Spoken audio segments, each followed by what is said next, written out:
Hello my beautiful people and welcome to another video on a Marvel TV series not too long after the previous one. Anyway, today we're going to be talking about the Falcon and the Winter Soldier. I was really hyped for this show, mainly because we got to see more Sam and Bucky, who I really enjoy, and Sam would become the new Captain America, and I think that would be awesome.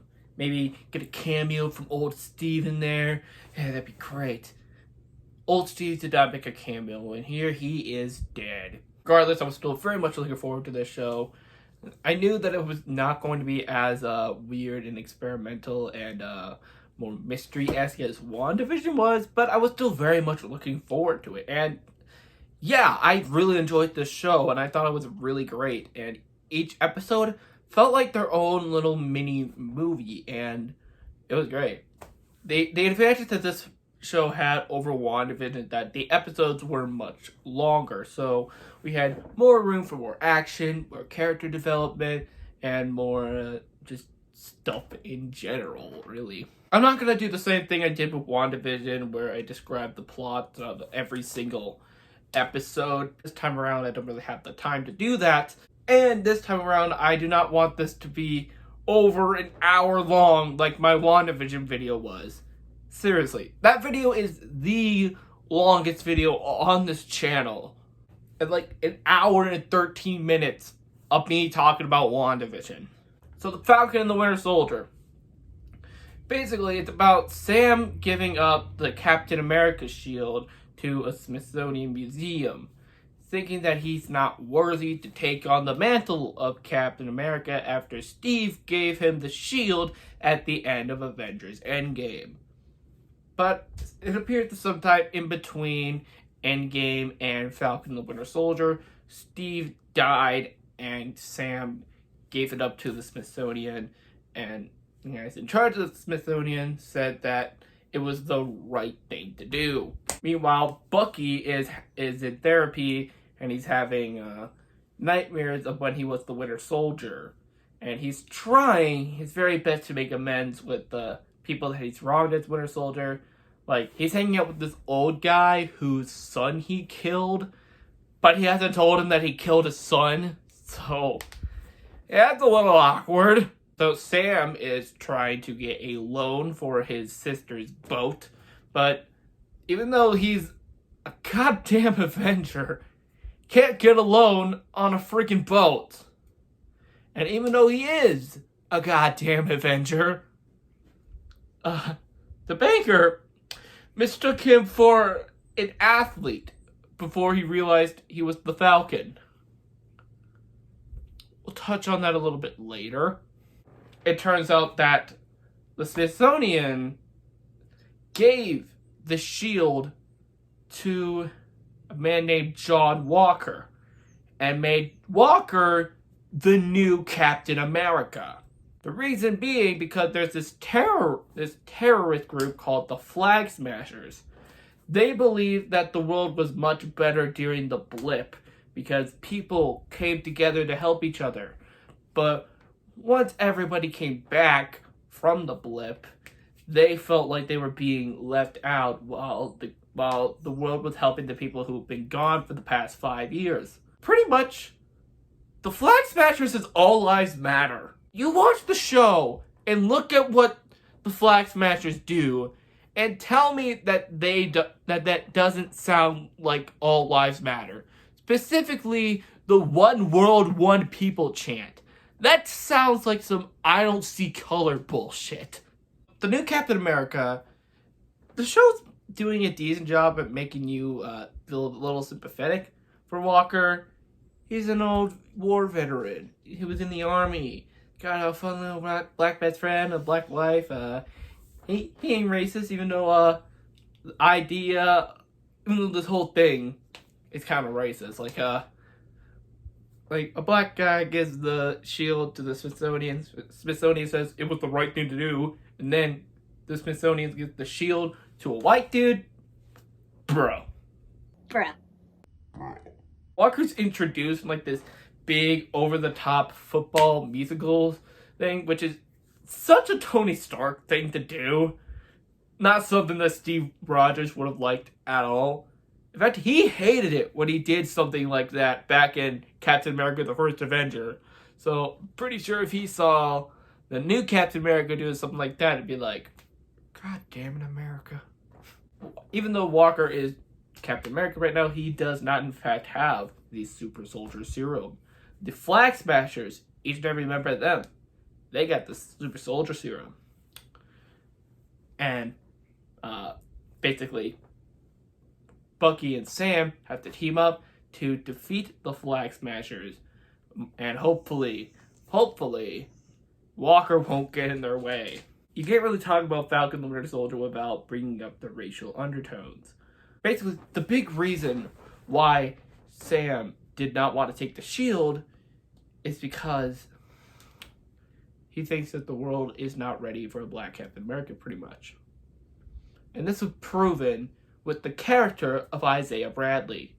Him and a whole bunch of other black men were tested on to recreate the super soldier serum. Everybody died except for Isaiah. Isaiah fought in battles and saved lives. And he was arrested for it. For almost 20 years. And it made him a broken man. He was arrested for doing his part in saving lives. He was Captain America. And the world just forgot about him.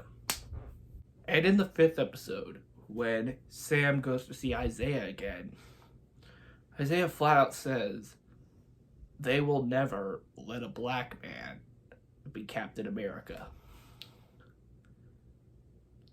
Now, as a skinny white turd, well, I'm not really that skinny, but still, as a big old white turd, I'm probably not the best person to talk about black people's experiences in America and how and the amount of racial injustice in the world.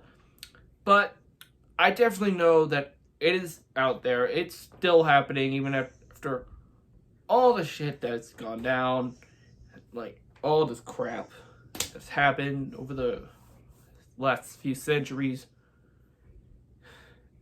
Black people have suffered a lot, especially lately with the Black Lives Matter protests, and really having a black Captain America would really help.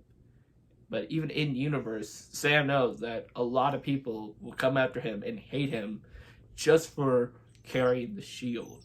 Yeah, people didn't really have that much of a great response in the real world when Sam became Captain America in the comics and when the MCU announced that he'll become Captain America in the movies. It's just a whole bunch of shit, man. Whole bunch of shit. At the end of episode 4, the leader of the Flag Smashers, Carly, kills John Walker's best friend, Lamar. Walker, who at this point has the super soldier serum, hunts one of the Flag Smashers, who didn't kill Lamar, by the way. And Walker just murders him with the shield. An unarmed man who earlier said that he looked up to Captain America and idolized him. The dude got killed by the shield. There's blood on the shield. That's probably the darkest thing the MCU has ever done at this point. And my jaw dropped when I saw that scene. Like, oh my god, Captain America just killed a man. In the very next episode, he was let go of his position as Captain America. But dude, Walker should be in jail right now. That shows the double standard that is shown in society, both right now and in this universe. Like, Bradley is in prison for saving lives, and Walker is let go for ending lives. Eventually, in the next episode, the finale, he does kind of redeem himself when he saves a falling bus instead of going after one of the Flag Smashers. But still, it's going to be a long redemption arc. I have to say so myself. So, talk about Zemo. Zemo shows up for a few episodes, and he's a lot of fun. Zemo is probably the funniest character in this show. Zemo, well, despite the fact that he gets a lot of some serious stuff out there, he's kind of the comic relief character. At certain points, he'll lighten the mood by doing a little meme dance. In fact, the shot of Zemo dancing in the 3rd episode became such a meme that Marvel released a 1-hour video of Zemo dancing to their official YouTube channel. And that's just amazing. And the Wakandans get in on this. Ayo from Civil War and the first Black Panther, she shows up to retreat Zemo because pissed at Bucky for letting loose the man who killed their king. We let you into our clan. We called you White Wolf. We killed you. And you repay us like this? Horrible Wakandan impression, I know, but still.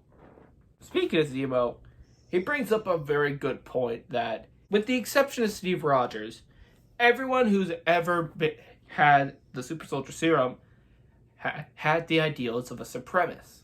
Flag smashers are starting to become supremacists by thinking that they're better, that they should get all the attention. Bucky was used as a weapon by Hydra, which are freaking Nazis. Red Skull was a Nazi, and John Walker thinks that he needs the Super Soldier Serum to be better than everyone else in order to be Captain America. Again, Steve Rogers is the only example of a super soldier who wasn't used by supremacists or was a supremacist himself. Even Zemo thinks that Rogers was a good man. So the fact that people were ignoring the racial undertones in this show is very baffling me, because it's so obvious that a toddler could notice. I saw a lot of videos on YouTube, on TikTok, where people were pointing out the racial stuff in the show, and everyone in the comment section, why'd you have to bring race into it? Stop trying to make the show something that it's not. It's a superhero show. like, oh my god, pay attention to the show, you idiot. Other thing I really love is when Sam gets his new suit.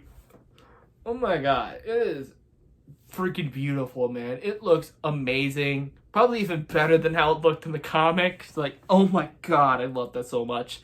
Way better than John Walker's Party City Captain America costume. Oh my god. Anyway, guys, those are my thoughts on the Falcon and the Winter Soldier. What did you guys think of the show?